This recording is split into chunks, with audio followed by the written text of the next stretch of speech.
મણિપુરમાં રાષ્ટ્રપતિ શાસન આગામી 6 મહિના માટે લંબાવવામાં આવ્યું છે।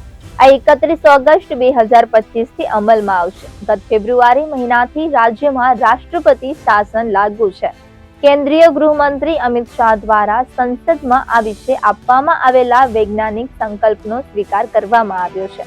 આ સંબંધમાં ગૃહે નોટિસનો સ્વીકાર કર્યો અને પ્રસ્તાવ પસાર કર્યો, જેમાં કહેવામાં આવ્યું કે આ ગૃહ રાષ્ટ્રપતિ દ્વારા બંધારણના અનુચ્છેદ 356 હેઠળ મણિપુરના સંબંધમાં 13 જાન્યુઆરી 2025 ના દિવસે કરાયેલી જાહેરાતને 13 ઓગસ્ટ 2025 થી આવનારા 6 મહિનાઓ સુધી લંબાવવાની મંજૂરી આપે છે। મણિપુરમાં આ વર્ષે 13 ફેબ્રુઆરીથી રાષ્ટ્રપતિ શાસન લાગુ કરવામાં આવ્યું હતું। રાજ્યના તત્કાલીન મુખ્યમંત્રી બીરેન સિંહે પોતાના પદ પરથી રાજીનામું આપી દીધું છે। ત્યારબાદ રાજ્યમાં રાષ્ટ્રપતિ શાસન લાગુ કરવું પડ્યું હતું।